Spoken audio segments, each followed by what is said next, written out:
This episode was supposed to be mostly about GoPro Mission 1 Pro and my experience after 30 days of using it. But I'm filming this episode with DJI Osmo Action 6. You might ask why? Just keep watching and you'll find all the answers. So let's go. It's my last days of my trip to Egypt, mostly purpose for scuba diving. And I had a chance to test and compare all the three cameras, GoPro Mission 1 Pro, DJI Osmo Action 6 and Insta360 Ace Pro 2 side by side, exactly in the vacation condition, when you have a water, when you have a sand, when you have different unpredictable environment conditions, sudden pressure drop, especially when you are underwater, and I will tell you which of the cameras survived and what happened to the rest. I've been using Insta360 Ace Pro 2 before for my vacation in Australia for filming on the Great Barrier Reef, and I must say that I'm confident in Insta360 Ace Pro 2 taking it onto the water, and Insta360 Ace Pro 2 has always been working perfectly fine. I never had any problems with this camera or with any other action cameras. But let's admit that Insta360 Ace Pro 2 is almost 2 years old camera, and there are more modern generations of different action cameras such as DJI Action 6 and the newest GoPro Mission 1 Pro. So which one is the best if you are looking for the new action cameras for this summer for your vacation? And let's start perhaps with Insta360 Ace Pro 2, because I already started mentioning this camera that I've been using it before for my scuba diving trip to Australia and for other underwater activities. And I must say that in general I like Insta360 Ace Pro 2 colors underwater. It's not doing super over processing of the colors, except that everything is making a bit too red. Honestly, I'm not a big fan of this red tint that you'll find on the underwater footage from Insta360 Ace Pro 2. Seems like the camera is trying to adjust using some AI processing of the footage once it recognizes that activity is happening in the water, but it doesn't take into account what is the depth. And of course, if the depth is just like half the meter and you are filming just the corals on the shallow water, there shouldn't be any over processing or over red tinting. Otherwise, everything looks good. Insta360 is not making the video super blue. And now speaking about DJI Osmo Action 6. In general, I like this camera, and on the first view it looks like the best choice for your vacation. From the price perspective, it is the cheapest camera among all of three cameras if we take into account the original price of the camera. You can take it underwater up to 20 meters. In general, it is bulletproof, solid piece of technology that you can take with you absolutely everywhere. My only concern about DJI Osmo Action 6 is the colors, because if you take a look at the colors from DJI Osmo Action 6, especially when you are filming underwater, it's not the best option for you. Maybe if you like oversaturated and beautiful pictures, then you might like the footage from DJI Osmo Action 6. However, if you take into account the realistic footage, then DJI Osmo Action 6 unfortunately is making the entire footage too blue. What I mean? Take a look at this example. I also have been using this Telesin underwater case for the mobile phones, and I've been filming with my Xiaomi 15 Ultra that doesn't have any specific underwater or diving mode, so it's only as the camera take it, that's what you see. I've been filming with 1-inch sensor and the main camera on Xiaomi 15 Ultra, and as you can see the colors are mostly a little bit green, a little bit blue.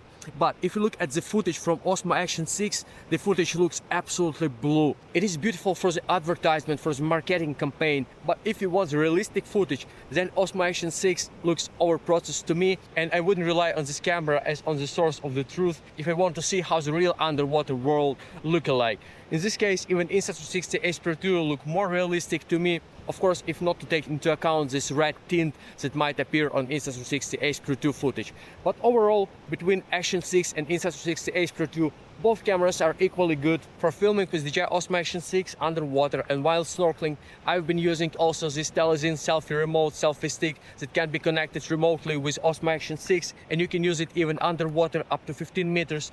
It's really convenient that you don't need to press the button on the camera itself. You can switch the modes on the remote selfie stick, and also you can start and stop the recording also with the remote selfie stick. It is telescopic and it has a tripod, and it's working the best if you connect also with the Telesin diving case, because original mount on DJI is metallic, and underwater it might create a certain obstacles for this Bluetooth signal between the camera and the remote selfie stick. Honestly, I never had any problems with the connectivity on the remote selfie stick and also on the camera itself. But if you want to take the camera sometimes even deeper than 20 meters, then you might definitely consider it. Just take into account the remote selfie stick works only up to 15 meters. If you go deeper than 15 meters, the buttons will be locked. But you can take it deeper and it's not going to be broken. I've been testing it up to 20 meters and it was fine. The DJI Action 6 has come with a flexible aperture. It means that comparing to other action cameras where the aperture is normally 2.6 or 2.8, on the DJI Action 6, depending on the lighting, it will set to 2 up to 4.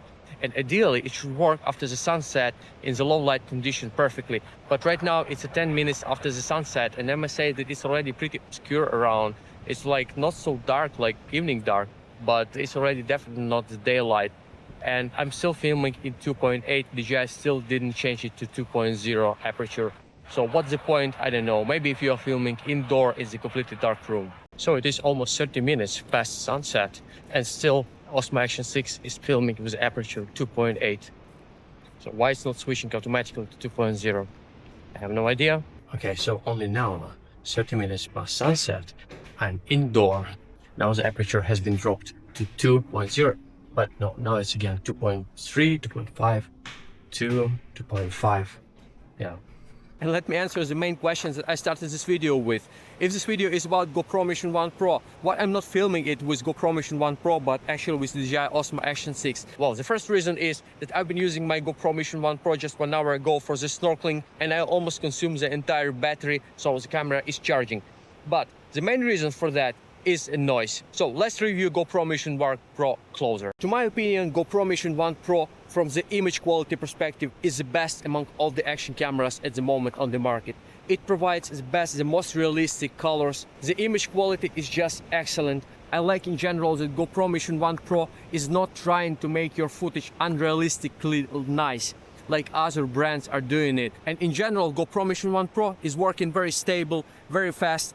Even filming in this absolutely scorching environment with up to 40 degrees. I'm in Egypt. I never had any overheating problem with GoPro while filming on shore, while filming underwater. By the way, speaking about the battery of all three cameras, I must say that yes, from marketing standpoint, each of the brands was telling that their camera are the best, but realistically, all three cameras will handle pretty much the same time, because it depends on everything. The temperature around, how much your camera will stay in the water, it means how much your camera will cool down compared to other cameras. For example, which mode do you use, 4K, FPS, etc, etc. In this trip I've been using also GoPro Mission 1 Pro for some astrophotography, and I must say it looks beautiful. I've been using a shutter speed of 30 seconds and also minimum ISO of 100 to minimize the noise, and I must say that in general the photo looks beautiful comparing to other cameras. The only two biggest problem on GoPro Mission 1 Pro that I think why this camera doesn't fit to be as a vlogging camera.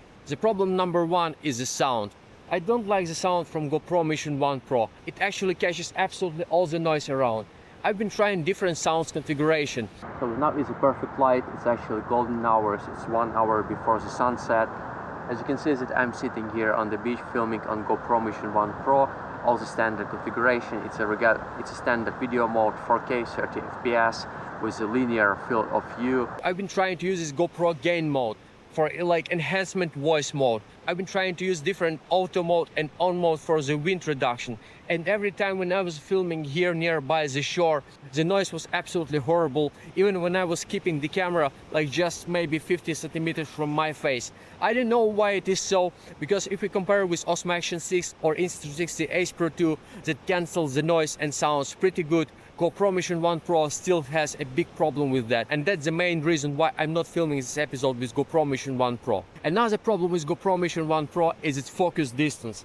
For underwater footage, for example, if you see some small details, if you see some small fish of the corals and you want to film it like a little bit closer, you can't do it unfortunately, because 47 centimeters as a minimum focus distance, and once you keep it closer, everything is out with focus and actually it doesn't look good. The only one way to film with GoPro Mission 1 Pro in some details is switch to 8K and actually film in 8K and crop in the post. But for this, you need to configure an additional preset. For example, I have configured additional preset for the diving that film always in 8K and using 2x zoom. In this case, in general, the details look like that I'm filming from the close distance, and I must say that lossless zoom on GoPro Mission 1 Pro is the best among all these cameras, all these three cameras. So my verdict would be the next. If you want the best camera just for the footage, for the cinematic footage underwater of the nature when you're driving the car, but you will record the audio in the post, then GoPro Mission 1 Pro no doubt has the best video quality among the three cameras. But if you want to buy the best universal cameras that you can use for underwater activities, for your vlogging, then perhaps you might consider between Insta360 Ace Pro 2 and DJI Osmo Action 6. It depends on your preferences. If you like that the footage from the water activities look blue like marketing campaign, then of course just go with Osmo Action 6. But if you want more natural view, then Insta360 Ace Pro 2 is your choice. So it's really beautiful sunset just right behind me. And guys, really hope that you enjoyed this footage. If you found this helpful, just don't forget to hit the like, subscribe, and I'll see you soon on the next one. Cheers. Bye.